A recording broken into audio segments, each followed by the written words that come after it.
Welcome back to the home front. I'm your host, Reed Galen. Today, I am joined by the incredible Grace Blakely. She is in the UK. She is an economist and a historian, I believe, and the author of Vulture Capitalism, which if you have not read it, you absolutely should. In fact, you could probably go back on my podcast somewhere and find my conversation with Grace about that. Grace, welcome. Thanks so much for having me, Reed. It is great to be here again for what I'm sure will be a very stimulating conversation.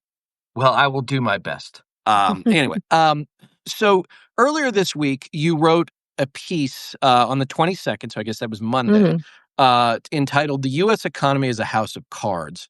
And I just want to read one paragraph, and I'll get to another one. It says, quote, "A striking new statistic reveals just how unequal consumer spending has become. Households in the top 10% of the income distribution now account for half, that's 50%, of all consumer spending in the United States. That is an astonishing concentration of purchasing power, and it suggests that the long-term foundations of U.S. economic growth are deeply unsustainable." So there are all things considered, in 330 million people, there is a very small percentage spending a lot of money. But correct me if I'm wrong, if those people stop spending as much money, then everything else cascades down. Is that about right? Yeah. So the point I was making in the piece was that the US economy at the moment basically rests on these two pillars. And there's this meme of like the balcony that's Right. like creaking, and then it's got these two pillars, and this has been used by a bunch of economists to be like, what are the things that are holding up the US economy? And at the moment, based on that statistic, it's the spending of the wealthy because of that study, and also huge investments in basically what is an AI bubble. And I've written about that. We've talked about that on the show before. And, that isn't particularly sustainable because ultimately all of that stuff is being driven by those at the very top. So consumer spending is being driven by billionaires, millionaires, the people at the very top of the income spectrum. And then there's this, well-known observation amongst economists that those at the top of the income spectrum tend to spend less of every like extra dollar that they earn. Right. All of that money that isn't spent goes into savings and investment. And that investment is then directed into financial markets, into, speculation, investment in equities, whatever.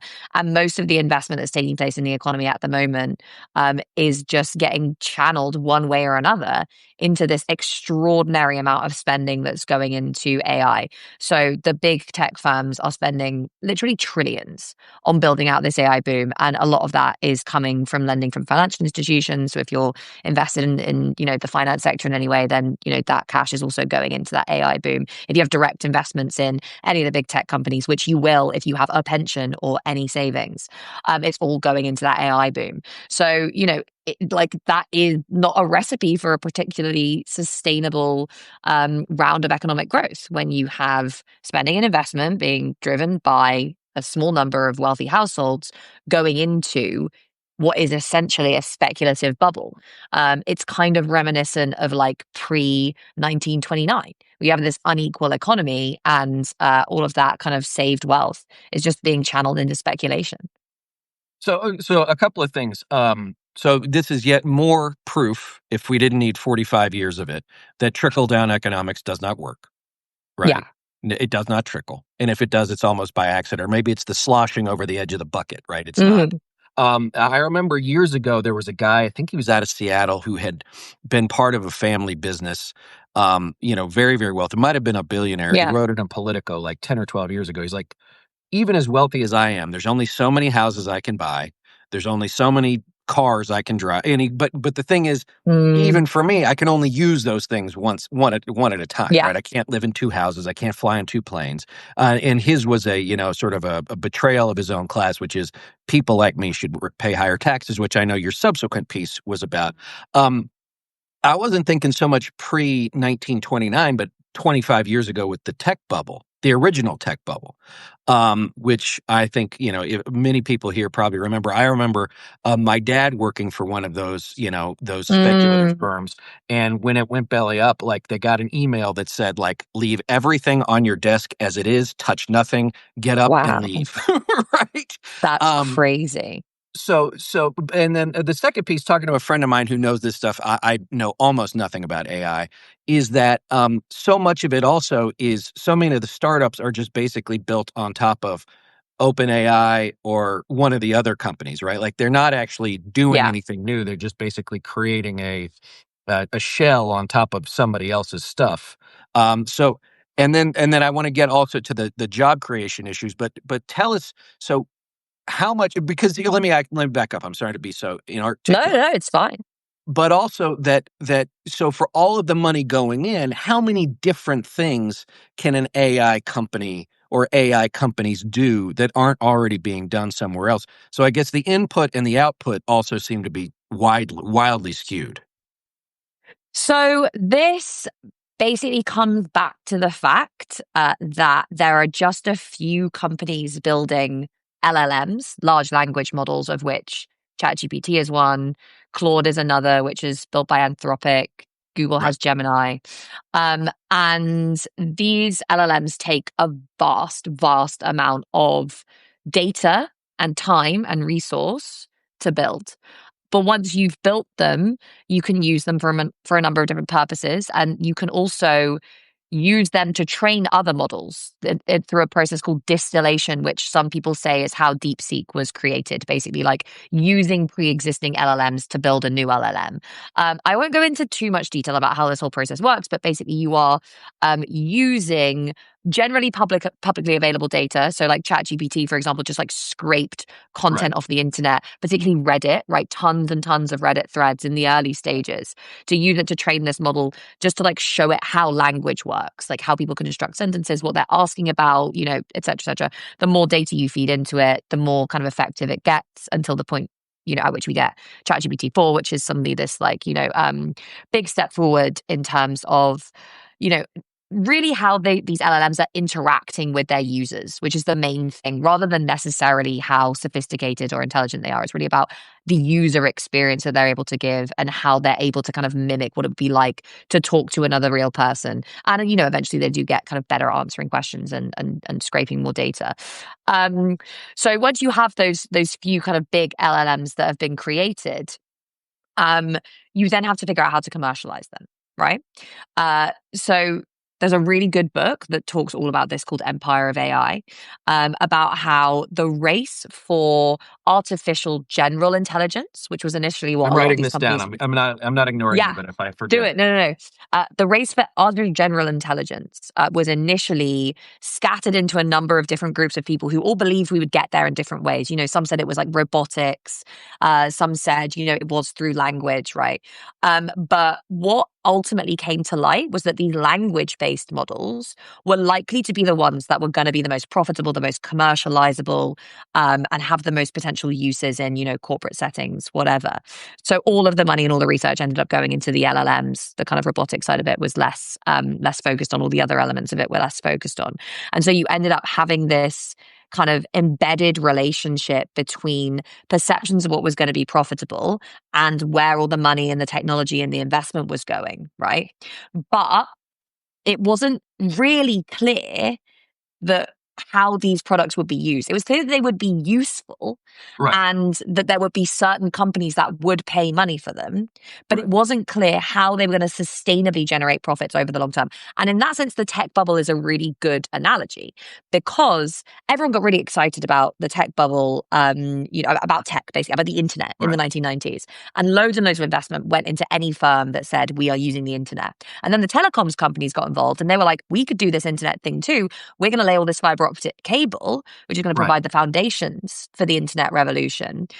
Just thinking one way or another that was going to generate profits over the long run. Now, of course, what ultimately happened was that they laid too much of it and they couldn't sustainably find a way to enclose that infrastructure in such a Right. way that would reliably generate the kinds of profits that would have been required to pay back that initial investment over the long run. And so a lot of those companies either went bust or mostly they were kind of merged with each other Right. and bought up by other companies. So we're kind of seeing a similar thing happen now, which is, everyone's really excited about AI. We know that there's this technology that's really useful and potentially really commercializable, but it's not clear exactly how they're going to generate sustainable profits from it, because it's not clear how you can completely enclose it. So stop other people from using these models, stop them from being distilled into other models. And it's not necessarily even clear why companies would pay for them, even if you could enclose them, because it's not really clear whether they're actually going to improve productivity that much. This Right. is such a big and important question. And it goes all the way back to, again, the internet revolution. There was this famous Solo's paradox of like the internet revolution is everywhere except in the productivity statistics. We had this complete, huge transformation of society, of the way we connect, we, interact, the way we produce information.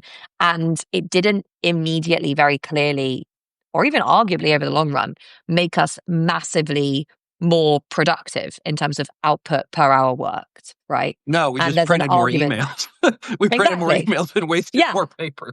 Exactly. And there's an argument that this is also what's happening with AI right now, right? So this is really the argument, the foundation of the argument that this is a bubble. The argument that it's a bubble is not saying, oh my God, AI is useless and it's not going to be part of the way we organize the economy in the future. It's saying there's so much investment that's happening. And again, trillions of dollars being invested in building new data centers and training all these models, etc., and no clear route long term to sustainable profitability.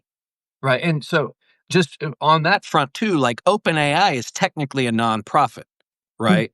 So Yeah. Sam Altman keeps trying to figure out how to get it out of the nonprofit, and every time he tries that, somebody gets mad at him. Yeah. So that's another thing. But let me ask you this: so you'll know the statistics on this better than I will. But sometime I think in the '70s, the difference between productivity went up, but wages Yeah. remained stagnant, and we've seen that. Now we're going to have a situation where productivity theoretically.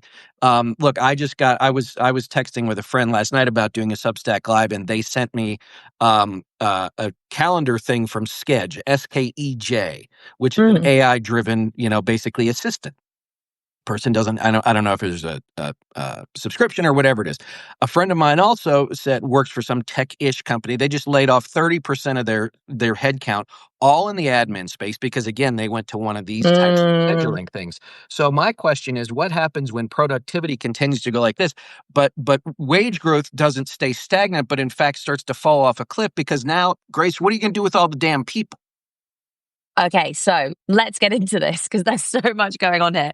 So theoretically, according to economists, wages and productivity should increase together. Now, productivity is output per hour worked. So if we're looking at like a firm, for example, it would be how much of the firm's profits are produced by each worker, let's say.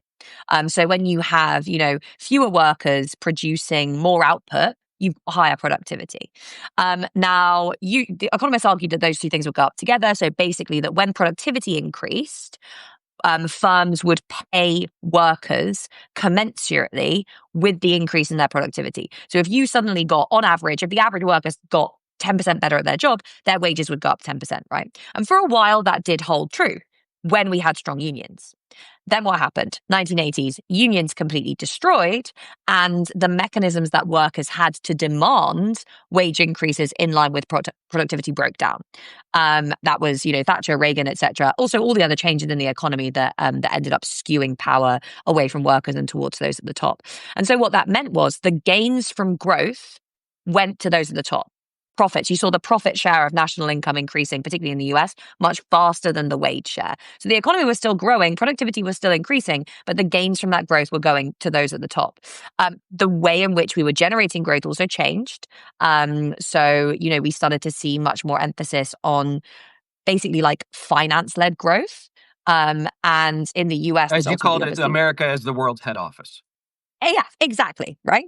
So focus on like professional services, on finance, on marketing, and ultimately the emergence of this huge bubble in real estate that was, blown up by the banks, and the productive stuff being offshored and taking place elsewhere. Um, and initially, what you saw was all of those kind of professional financial services generating this apparent massive increase in productivity, right? So huge, huge profits. Um, and that coming alongside often like a lower headcount, and certainly like a change in the way that employment was organized, right? More inequality. So Mhm. skilled workers doing pretty well and everyone else not doing particularly well. But it was all based on this bubble that blew up in 2008. Well, there were several bubbles. One of them blew up in the 80s, one of them blew up in the late 90s, and another one blew up in 2008. It's like we have these And almost every 10 years. It's yeah, like you can exactly. almost track it. Yeah. And, we do. But when that bubble burst, we suddenly realized, oh, wait, the apparent increases in productivity that we'd had from this financial and professional services boom were based on a house of cards. They were based on these completely, not at all solid foundations of a housing bubble, of financialization, of, monopolization. So rising corporate profits at the expense of workers. And all the actually productive stuff is gone. It's been exported halfway around the world. So US productivity starts to kind of tail off. And this is something that you see it less in the US than you do in the rest of the world, because after the financial crisis, big tech then comes back and starts to, replace finance as the new kind of profit center of the economy. Right. And you also get, energy production, oil production in the US, lots of different countervailing forces. But all over the Western world, you see the stagnation in productivity. It's been really bad in the UK. We've arguably got it the worst of like an economy where you're just like, we're not getting any more productive year by year. Nobody knows where future growth is going to come from, and we don't make stuff anymore. And we can't rely on just a financial bubble propping everything up anymore. And, this is a similar thing that's happened in the US, but you've been able to, thanks to your centrality to global capitalism, thanks to energy production, thanks to big tech, sustain those profits for longer than many other places. Because And we're now, the reserve currency too, so everybody comes here for some semblance of safety. exactly. So your financial system remains really, really important to the rest of the world. The US has this, one economist called the exorbitant privilege of printing the world's reserve currency, Right. which means, without getting too far into it, if you guys didn't have the world's reserve currency, there wasn't demand for your currency, you wouldn't be able to run simultaneously such a big current account deficit, so a balance between exports and imports, and such a big fiscal deficit, so the Right. balance between government spending and revenue. But because everyone wants dollars, everyone borrows in dollars, dollars finance lots of transactions, people want to, pay for things in dollars, oil is denominated in dollars, central banks use dollars, then that is what has allowed those imbalances to continue for such a long time. And Trump is coming for that. And, Right. it's going to be very interesting to see what happens because, yeah, if you lose that centrality of the dollar, the US ceases to be, well, I mean, those two trends are related. As the US ceases to be the center of the world economy, the dollar loses importance, and those trends reinforce each other. And it undermines the sustainability of this whole model even more. So yeah, I can't exactly remember how we got onto this question, but we were talking Well, about wages I and think I have productivity to, and profits. but let me. I'm sorry to interrupt. Let me ask you this, because when you describe all of these different things between, massive spending by a relatively small part of the American population, money going into an AI bubble, the centrality of the dollar as reserve currency, higher productivity or moderately higher productivity, but need for less employment. This feels like this could all spin into some pretty ugly singularity. 100%. So that was the other thing we were going to talk about was jobs. Mhm. Now, the whole thing about AI and productivity, right, is that the argument is that new technologies like these LLMs that everyone is using will destroy jobs, but because they will improve productivity so much, they will create jobs elsewhere. Um, it's not entirely clear how that relationship is supposed to work, but there's this like fundamental enthusiasm that investment will be redirected into other sectors that will create jobs at the same rate as they're being destroyed. That's not really generally been true historically over the short term, but it's often been true over the medium term on a global level, right? So yes, the Industrial Revolution created jobs in some places, but also, destroyed agriculture in other places. Yes, outsourcing kind of created jobs in lots of parts of, China and the rest of the world, but it destroyed jobs in lots of now what we call kind of left behind areas that no longer have very much employment in the advanced world. So, jobs are created and destroyed. It's not geographically equal. It's not equal between income spectrums, but generally speaking, this balance is retained. It's not clear that that is going to be the case this time for a number of reasons. Firstly, a lot of the jobs that are being destroyed are these kind of like entry level professional services jobs. And like a big part of the problem there is those provide the kind of first rung on a ladder to getting a professional career in the first place. So you're kind of undermining the entry routes into those jobs, which creates real problems for lots of different people. Secondly, the economy just isn't growing as fast as it has in the past. No, like the global economy isn't growing as fast as it had in the past. The US economy isn't. European economies aren't. The Chinese economy isn't. And without those rates of growth and without a clear increase in productivity, a dramatic increase in productivity as a result of the introduction of this technology, which is not what we're seeing right now, you cannot just make the argument that like new jobs will spring up out of nowhere, because that's just not what is happening. And it's like not what is likely to happen either. Instead, we're seeing stagnation really in a lot of economies. And in the context of that stagnation, we're seeing rising unemployment from technological shifts, not just from like a stagnation in demand. And those things coming together at the same time can really create a perfect storm. If you then, as you say, add in these wider geopolitical dynamics, so the fact that we are in what is likely to be a kind of long-term trade war, which is going to constrain global growth, it's going to constrain global trade, that then drags on growth and drags on productivity. Climate breakdown, dragging on growth, dragging on productivity, raising prices potentially Well, and quite a the lot. costs of, I mean, look, I worked at FEMA 20 plus years Yeah. ago, right? The costs of natural disasters, whether it's a hurricane or a fire, far outpace anything humans ever actually do to each other on an annual basis. So true.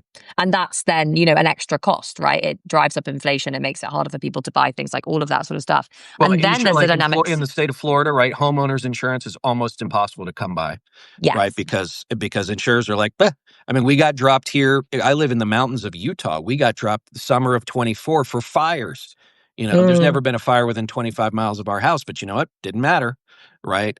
So and all of that stuff. To your point again about how many dollars you have to spend and what proportion of the dollars you have, right?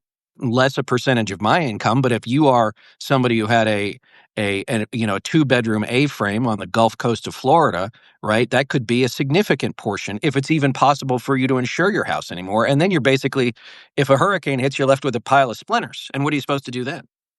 And also, if you can't get home insurance, you can't get a mortgage. So Right. you can't sell your house half the time unless you're selling it to a cash buyer.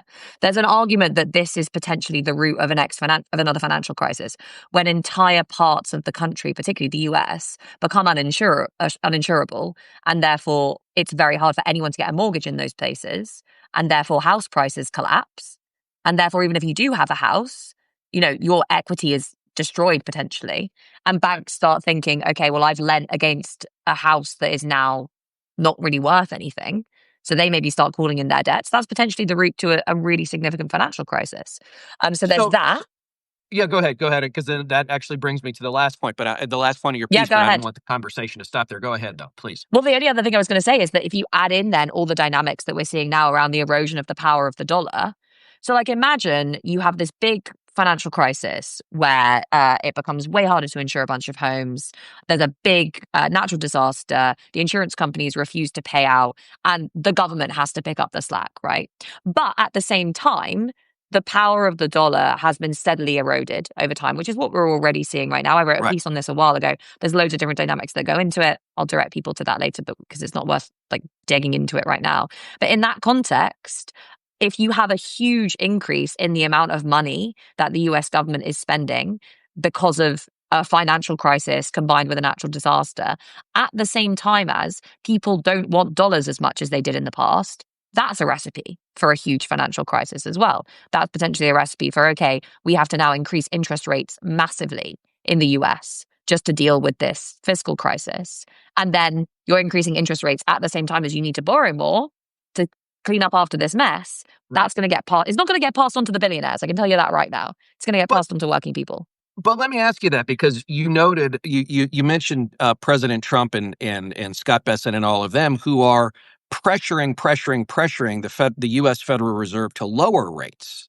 So what happens? Explain it to. I am a Luddite when it comes to this stuff. So Yeah. explain it like I am a small, dull child. What happens when there's a demand for greater rates because you need to borrow more and people are asking more, but you have a government that's demanding lower rates because, I mean, do you see what I'm trying to say? Like, how does Yeah, that yeah, yeah. square?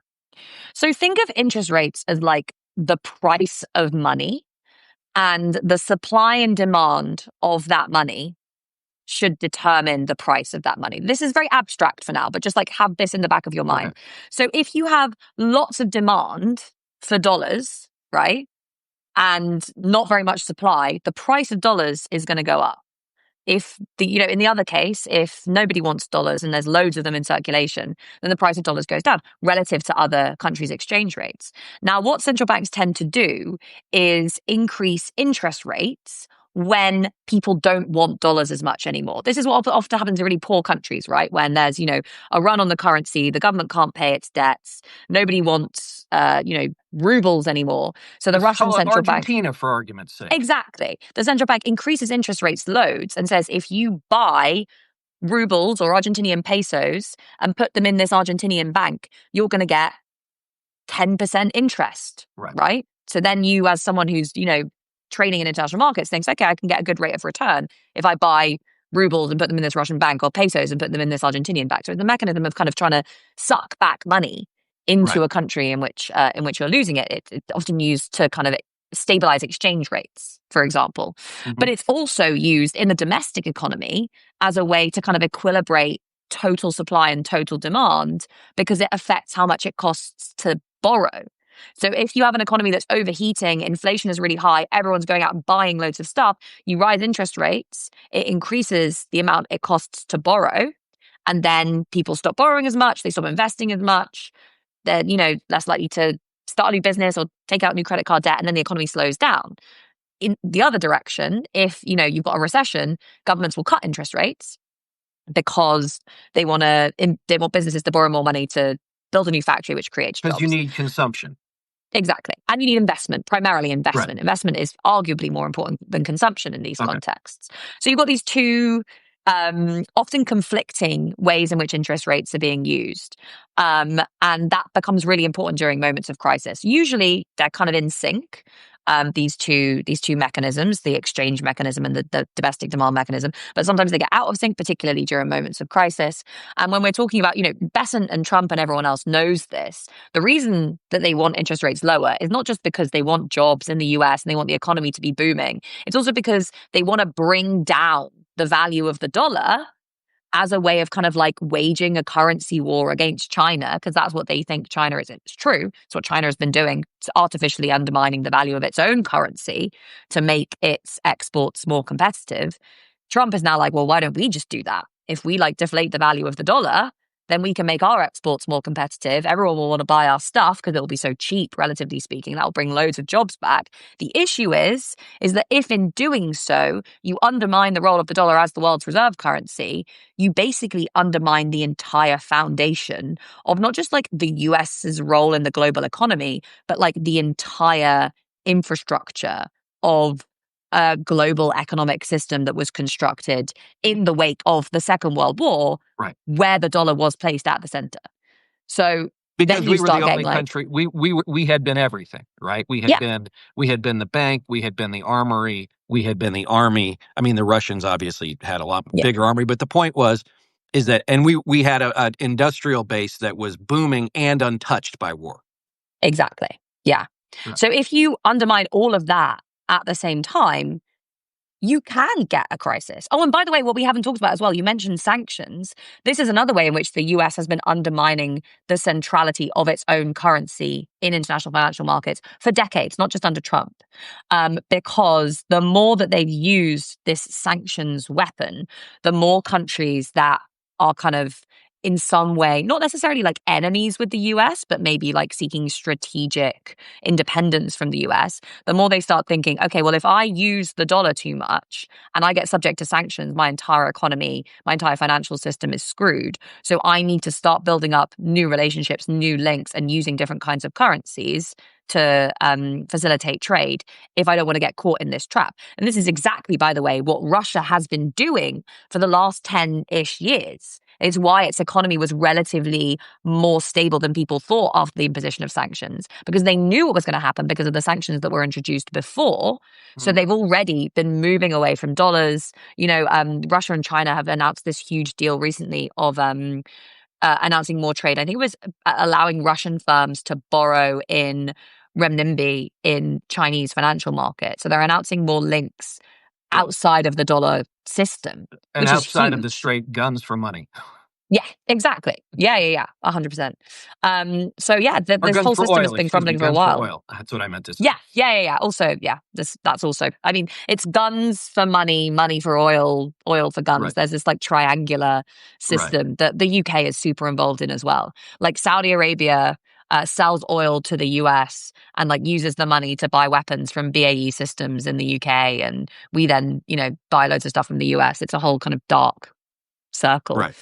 Um, yeah, so that whole system is under threat now. And Trump is really counting on the fact that of American exceptionalism, of the fact that like the US is the world's major hegemon. That's never going to change. All they need to do is kick China and then their power will be restored. And nobody's really going to come for the dollar. The dollar can't possibly lose its status as the world's reserve currency, but it's just not true. Like that is something that's already happening. Well, yeah, and to your point, I mean, because of our, not only our lack of history, our lack of including my lack of understanding about how Mm, A, any of this stuff works, but B, how and why it came about. Right, I understand the where and the when more generally, just based on history. Um, this is 80 years old, right? In the hmm scope of 2,000 years of human history or 5,000 years of human history, it's 80 years. Yeah. But we've now considered that nothing can ever change. And of course, Grace, as you know, as soon as humanity in bulk believes nothing can ever change, what happens? Everything changes. So this is what you said at the end. You said, when the cycle turns, as it inevitably will, the wealthy and powerful would be protected by their political influence, while the poorest will pay the highest price. For now, the machine keeps running, high earners keep shopping, tech stocks keep climbing, and policymakers reassure themselves that the fundamentals are strong.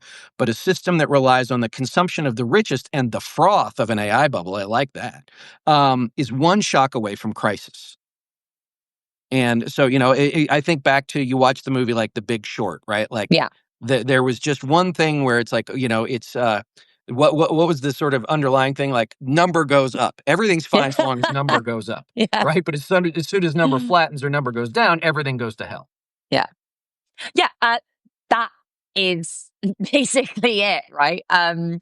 If we're thinking about the AI bubble, and it is a bubble, Sam Altman admits it's a bubble. Like everyone in the sector knows it's a bubble. You Right. can still make money in a bubble. This is the thing. So like even when you know it's unsustainable, you as an investor still have an incentive to kind of carry on riding the wave until it Right. ultimately breaks. Um, so we know this is a bubble. The question is how long can it keep going for and how is it going to end? And there are different ways in which a bubble like this can collapse. It can burst in a really, crazy, disorganized way. And if that was to happen, then a lot of rich people would lose money. But that isn't how capitalism works because we don't allow the free market to function in the way the, adherents of the system claim that it should function. And instead, what happens is when you get a crash, it's the wealthy and powerful who became rich during the upswing who are insulated during the downswing. And this has happened, time and time again in financial crises where, SVB was the most recent one, rich I was people. actually going to bring that up. Yeah. So Silicon Valley Bank. So walk us through that. Yeah, so this was a bank that who's had a lot of very, very wealthy clients, that was managed pretty ineffectively for a number of other reasons, a number of interrelated reasons, got into trouble, and Didn't have a risk management officer, as I recall. Yes, very good point. Now, the US has deposit insurance, which means that your deposits up to a certain level are Right. protected in the event of a bank failure. But because all of these people who had deposits there were so wealthy, they had tons of money in this bank. And so the government was just like, it's fine. We'll protect all of your money. We'll just give it all back to you. This is the same thing, right, as what we were talking about earlier with the natural disasters. The government just decides that it's going to step in to backstop everything, Right. to backstop all of the activity of the rich. So they know when there's a crisis, they'll be protected. They know that no one's going to go to prison. They know that they're not really going to lose very much money. If everything goes to shit, the government will step in and make them whole again. That is not true for anyone else. It's not true for workers. It's not true for the people who lose their homes. It's not true for the people who have to suffer with, shitty public services. So, I'm kind of really interested in what happens when you don't necessarily get like periodic shocks of the kind that we got in 2008, but instead you get this like slow boiling of working people and constant bailouts of the rich. Because you can have periodic financial crises that don't necessarily become these like wholesale, terrifying 1929, 2008 moments that threaten everyone, because the government steps in at the right time and says, we're bailing you out, we're making you whole, we're going to, move things around to kind of get the party started again. But instead, where you see this like slow expropriation of those at the bottom to basically make whole those at the top is what happened. The best thing to understand is to look at the UK. We were the center of global finance for a very long time. Up to the 2008 financial crisis, British banks were so integral in terms of what was going on in that 2008 financial crisis. Sure, a lot of the debt was being made to US mortgage holders, a lot was being made to UK mortgage holders, but ultimately, British banks were very integral in that system. When it all collapsed, the government bailed out those banks. And then what did it do?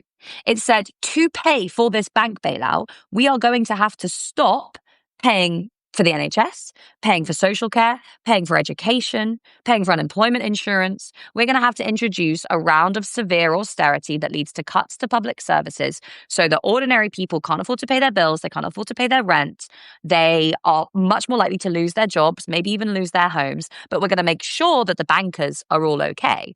And everyone's like, oh, thank God we avoided an even worse recession. But what you Right. don't It's see under the always, it could have surface, been worse. exactly. What you don't see under the surface is like these frogs in a pot that are being boiled because the temperature is being turned up and up and up very slowly. And that's ordinary people who are being squeezed between fewer jobs, higher prices, lower incomes until they basically don't have anywhere else to go. And so where do they go? They generally go to the far right. Well, so a couple of things on Silicon Valley Bank, as I recall, too, this was a bad bet that the management made on interest rates, right? So they got upside Yeah, that down. was a part of it. Yeah. Like, no, yeah. Um, but I That remember happened to a lot of banks, but it was Silicon Valley. It was also like particularly exposed to, I think it was crypto and like a bunch of other weird tech stocks and whatever. And to use that one, because I want to ensure that everybody understands that the thing about the Silicon Valley Bank too was that was the bank of choice for entrepreneurs, for the VC firms. Like, if you want money from us, you put it in Mm, Silicon Valley Bank, right? So like it all wrapped up in itself. But then they made some bad choices, and I remember talking to a friend who knew someone who had all their assets and everything in Silicon Valley Bank. And when it went belly up, this person, as I understand it, who lives in a gigantic house, right, in a gigantic house, said, but for the bailout, like, I'd have been done. I'd have been yeah. destitute. And to me, that's like, you sort of look around and go, wait a second. Second, years ago, I had a friend who worked at Wells Fargo. And Mhm. this was in the wake. Remember when the Wells Fargo tellers got in trouble for opening fake accounts because they got Oh, yeah. $50 bet Hmm. bonuses? I said, you guys are paying your people so little after $3 billion a quarter, not a year, not over 5 years, a quarter, that they are going out and doing this because they need the $50 to survive. And I said, when you guys Mm, do this again, the torches and the pitchforks are going to come for you, and I'm not going to feel bad about it. yeah. I mean, Yeah. and I think I think to your point, that's where we are, which is you see this like, and maybe the rise of social media and everything else. And, like every new show on television is hyper wealthy people acting badly. You're like, Oh, who needs that? don't get Right. me started on that. Yeah. Such a dislocation from the reality of even quote unquote normal people's lives who have a job, have a mortgage, all that other stuff, but are now Mm, like, to your point, like if the value of my dollar keeps being deflated, it doesn't mm, matter if let's just say, let's make for an argument's sake. Let's say I've been relatively successful and I've saved $1 million for retirement. Okay, that's a lot of money. Unless by the time 25 years from now, your $1 million is worth a quarter of what it was. But prices have continued to climb and everything else. So is there a way out of this, or are we destined to do this because the powers that be, again, know they're going to be taken care of? So it's sort of like, I've got mine, good luck to you. mm. What I think is really interesting, what you said there was like, you guys aren't paying your workers enough. The next time this crisis comes about and you guys get a bailout and everyone else is screwed over, the pitchforks are going to come out. That's true. But that's why, like, those at the top keep managing their way out of severe crisis. It's why we have this like slow, steady stagnation instead of the kind of ruptural big bang events that would lead to pitchforks out on the streets. Like if we had another financial crisis right now, I don't think it's an exaggeration to say that that would be a really severe threat to the legitimacy of Western capitalism. Mhm. And all of our elites know that. So they cannot allow anything like that to happen again. They know that, and this is what my book, Vulture Capitalism, was about. It's about how elites in the public and private sector, how corporate elites and political elites and financial elites work together to plan basically an economy in an allegedly free market system. It's not a free market system. And they're doing it more and more and more because the market is not working, because inequality is getting so high, because there are all these crises and contradictions. And they know that if this collapsed in a moment of crisis, the entire system would flip on its head and people would be out in the streets with pitchforks. So they're not letting that happen. They're just like slowly allowing it to get worse and worse and worse. And, every time there is the threat of a crisis, there's another bailout, and most of that money goes to those at the top.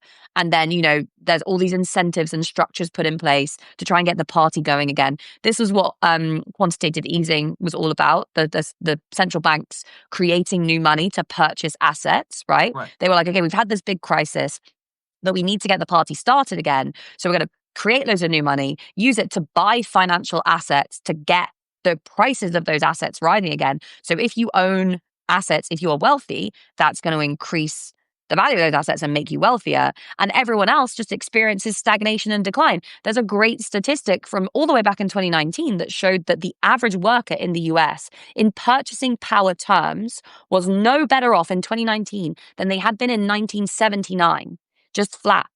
But what they've done is like convince everyone that you are an asset owner as well as a worker. So when, we pump up stock markets and it makes you richer, that's good for you, right? And it is for a lot of people. But that wealth is so unevenly distributed that the bottom 50% get nothing, right? They don't have any assets. Then the next 40% get like a good amount, they're either side of like sinking or swimming. And then those at the top just get so much.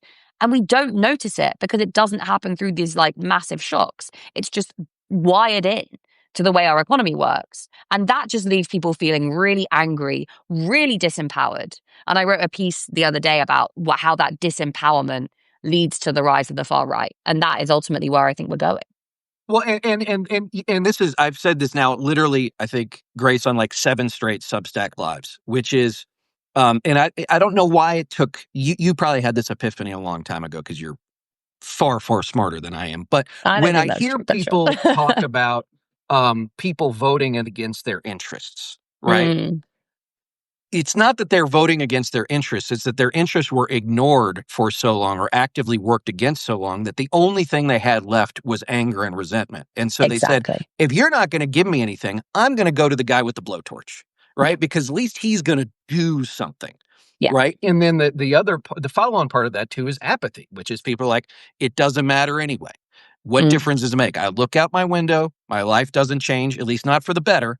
right? My neighborhood doesn't get better. My schools don't get better. I've got healthcare bills. I've got this. I've got that. And so to that point, it's like, well, I guess I'm stuck here. And in some of your book and a lot of your writing too, in America anyway, I can't speak for the UK. A lot of us internalize that as Yeah. shame on our own failure. Mm-hmm. So how do we start to climb out of this, or how do we start to, let me ask you this. This is all spinning. Let me use an astronomical metaphor. So it's all this dust is spinning. Do we have to wait for the big bang to Mm. start to come back to something new? Or is there a way to, because I think the first step is you have to open the aperture enough to say there's another way to do this. Because Yeah. right now, I think what you see is you've got Trump and the crazies, but then you also have a lot of people, what I would call the center-left establishment neoliberalism, who they are not attacking Trump, they're attacking their own left flank. Yeah. And Because I they're don't think doing it's for just fine. social issues, it's for economic issues. Yeah. Yeah, exactly. And, this is how we got here, is Right. that instead of having genuine democracy, we have basically two parties who are tasked with managing capitalism. And they have these two different answers as to how we're going to manage capitalism. One, which tends to be imposed during, periods of relative wealth when people are feeling all right. They're like, why don't we make things a little bit fairer? Why don't we, try and build an economy that works slightly better and deal with climate breakdown and put in place the foundations for long-term sustainable growth? And the other one is of which is take what's yours, protect yourself, impose competition, fight everyone else around you to try and get to the top. And both of those visions of a slightly less unfair capitalism and a completely and utterly ruthless capitalism, they're both still capitalism. And Right. we flip from one to the other, being like, why is nothing changing? And it's like, it's not supposed to change. It's a vibes shift. It's a vibe shift that gives people the sense that they have a accountability within this system, that they're able to control what's going on amongst those at the top, when really we don't, because we don't have control over the fundamental way in which this system works. We don't have control over what Elon Musk or Jeff Bezos does. We don't really have control over what the Democratic Party does, certainly not the Republican Party.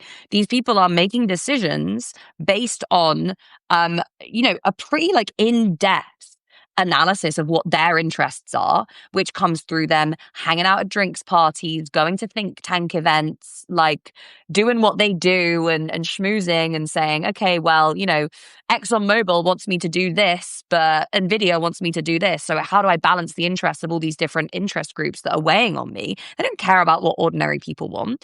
And the only way, I've said this, and there's a video on my Substack where I'm talking about this, the only way to get them to pay attention is to cause a massive ruckus, is to be like, you have to listen to ordinary people. Otherwise, we're going to make it really, really hard for you.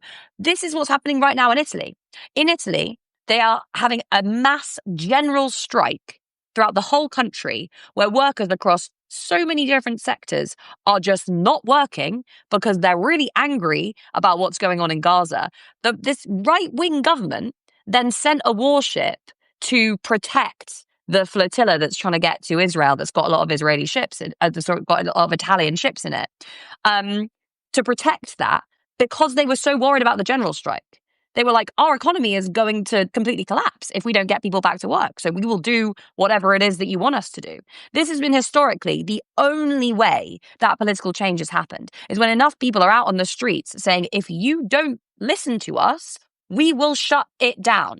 Right. We will just shut it down. It's what happened in the 70s, when striking workers were like, okay, well, we want wage increases in line with inflation. We want to be able to pay our bills, and we're going to go on strike until you give it to us.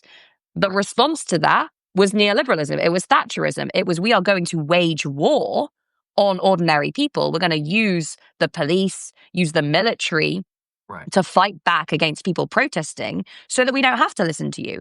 This is why protest is being made illegal in so many places. It's why, Trump is abducting people on the streets. It's to create an environment of fear so that we don't push back and say enough is enough. We want those at the top to listen to us. Because as soon as we do that, as soon as we get organized enough to scare them, to scare those at the top as much as they are scared of the people writing them checks, Until they're as scared of ordinary people as they are of the people writing the checks, nothing's going to change, which is why this question of how we get organized is so important. Well, I would also say, let me ask instead of just assuming.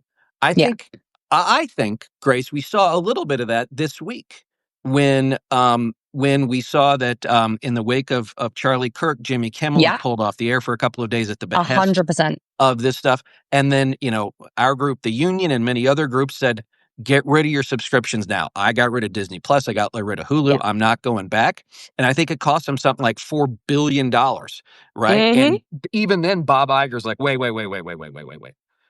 Like, if streaming is the future and we just lost 3 or 4 or 500,000 subscribers, but just make an assumption, half of which aren't going to come back, right? Mm-hmm. That's a hell of a lot bigger hit than whatever it costs to produce the Jimmy Kimmel show, which I assume, even if it's not a huge cash cow, is still cash flow positive, Yeah. right? Let me ask you this, because I feel like sometimes too, there is the foundational construction, the work that has to be done by probably a Yes. smaller number of people, the thinking, Mm-hmm. the organizing, and all that. But it felt like it took something like a Jimmy Kimmel to get people to organically take action. You couldn't, Mm-hmm. you couldn't. I mean, we have the No Kings protests and those sorts of things here, and I'm glad that we have them. But it felt like this was something, again, that made the people in Burbank sort of sit up and take notice and go, wait a second, like, it hurt our wallet, and we don't like that. Yeah. And this is why the labor movement is so important. Right. Because that has been historically, we wouldn't have anything that we have in the UK without workers basically demanding, we want an NHS, we want, sick pay, we want unemployment insurance. None of that would have happened without the labor movement in any of Europe. And it's why it's like social insurance is stronger in Europe and the UK, because we have this historic labor movement that fought for those things. Whereas in the US, it was more dispersed. It was kind of less strong. Um, and this is why this kind of grassroots work of building is so important. So there's the labor movement. That's really, really important. And there's a lot of incredible, cool, exciting stuff going on, particularly in the US when it comes to like organizing in new ways.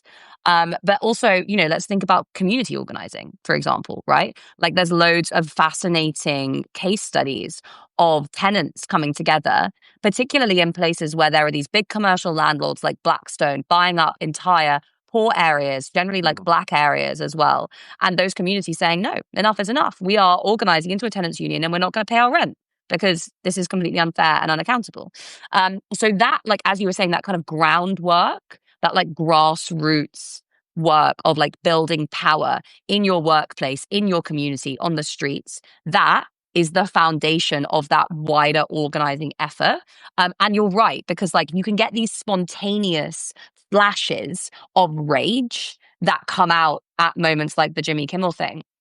But you need to find ways to make that sustainable over the long term. And to do that, it has to be rooted in people's lives. So yeah, through like community organizing, through labor movement organizing, they have to take place together. Well, and I think if you go back to 2011, a friend of mine was in Tahrir Square, and there Yeah. was a great book. I have it here somewhere, but how so many of those protests were organized on Facebook, and that was really the point. The problem is that on the front end, the organization had taken place in mass, almost spontaneously. People knew where Mhm. to go, what to do. Mubarak falls. The problem, though, Grace, is that there was nothing else to take its place when Yes. he left. So the only two groups that were organized well enough were the Muslim Brotherhood and the military. Yeah. Right. And so it's not just a matter of, do people go out and march? It's what are we planning to take place if and when the opportunity presents itself? Because as you know, as historically we've seen, that if you don't have that thing ready, then something else worse almost assuredly will fill the vacuum.